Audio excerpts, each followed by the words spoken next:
Hi ma'am. Hi. ಏನ್ ma'am nails ನೋಡ್ಕೊತಾ ಇದ್ದೀರಾ? Nail polish ಹಚ್ಕೊಳಕ್ಕಿತ್ತಾ?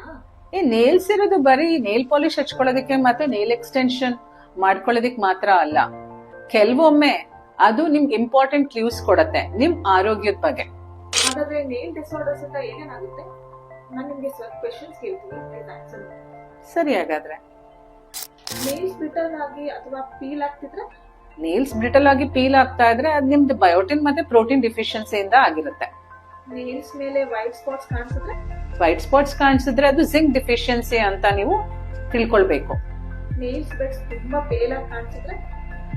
ತುಂಬಾ ಪೇಲ್ ಆಗಿ ಕಾಣಿಸಿದ್ರೆ I think maybe anaemic ಅಂತ ಮತ್ತೆ ಲೋ ಐರನ್ ಲೆವೆಲ್ಸ್.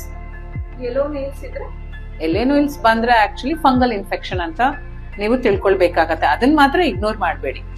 ಮತ್ತೆ ಸ್ಪೂನ್ ಶೇಪ್ ನೇಲ್ಸ್ ಇದ್ರೆ? ಸ್ಪೂನ್ ಶೇಪ್ ನೇಲ್ಸ್ ಬರೋದು ಅದು ಕಾನ್ಕೇವ್ ಶೇಪ್ ಅಲ್ಲಿ ಬರುತ್ತೆ. ಅದು ಬೇಸಿಕಲಿ ನಾನು ಲೋ ಫೆರಟಿನ್ ಲೆವೆಲ್ಸ್ ಮತ್ತೆ ಲೋ ಐರನ್ ಲೆವೆಲ್ಸ್ ಅಲ್ಲಿ ಕೂಡ ಇದನ್ನ ಕಾಣ್ತೀವಿ. ಈ ಡೀಪ್ ರಿಡ್ಜಸ್ ಅಥವಾ ನೇಲ್ ಮೇಲೆ ಗೆರೆಗಳು ಕಾಣಿಸುತ್ತೆ? ಡೀಪ್ ರಿಡ್ಜಸ್ ಎರಡ್ ತರ ಆಗುತ್ತೆ, ಒಂದು ಹಾರಿಜಾಂಟಲ್ ಮತ್ತೆ ವರ್ಟಿಕಲ್. ಸೊ ನಾವು ನೋಡ್ಕೊಳ್ಬೇಕಾಗಿರೋದು ನಿಮ್ಗೆ ಏನಾದ್ರು ಥೈರಾಯ್ಡ್ ಡಿಸಾರ್ಡರ್ ಇದೆಯಾ ಮತ್ತೆ ಏನಾದ್ರು ನ್ಯೂಟ್ರಿಷನಲ್ ಡಿಫಿಷಿಯನ್ಸಿ ಇದೆಯಾ ಅಂತ. ಮತ್ತೆ ಕ್ಲಬ್ಬಿಂಗ್ ಅಂದ್ರೆ? ಕ್ಲಬ್ಬಿಂಗ್ ಅಂತ ಹೇಳಿದ್ರೆ ಮೋಸ್ಟ್ಲಿ ಫಿಂಗರ್ ಟಿಪ್ಸ್ ದೊಡ್ಡದಾಗಿ ಕಾಣಿಸುತ್ತೆ.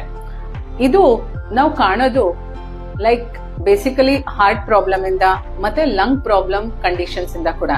ಈವನ್ ಲೈಕ್ ನಾನು ತುಂಬಾ ಜನದಲ್ಲಿ ಕ್ರೋನಿಕ್ ಸ್ಮೋಕಿಂಗ್ ಅಲ್ಲೂ ಕೂಡ ಈ ಕಂಡೀಷನ್ ನ ಕಾಣ್ತೀನಿ. ಸೊ ನಿಮ್ಗೆ ಈ ತರ ಕಾಣಿಸ್ಬೋದು.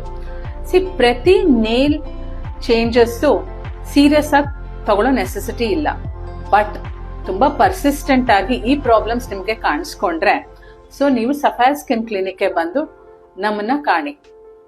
ಯಾಕಂದ್ರೆ ಕೆಲವೊಮ್ಮೆ ನಿಮ್ಮ ನೈಲ್ಸ್ ನಿಮ್ಗಿಂತ ಮೊದಲೇ ಸಮಸ್ಯೆ ಬಗ್ಗೆ ಸಿಗ್ನಲ್ ಕೊಡುತ್ತೆ.